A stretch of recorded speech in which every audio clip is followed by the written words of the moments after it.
Kung nasa amin ako, tapos kumakain ako ng ramen na ganitong kaingay, malamang dinagukan ako ng nanay ko.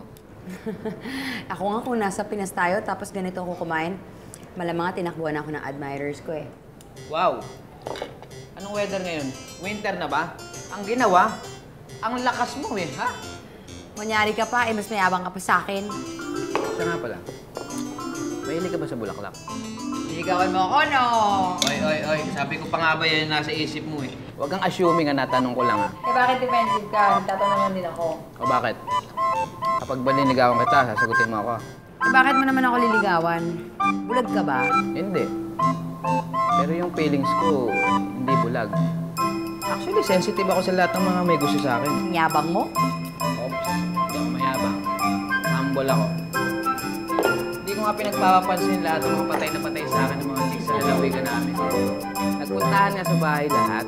Sabay-sabay sabi ko, sandali lang, wait lang ha.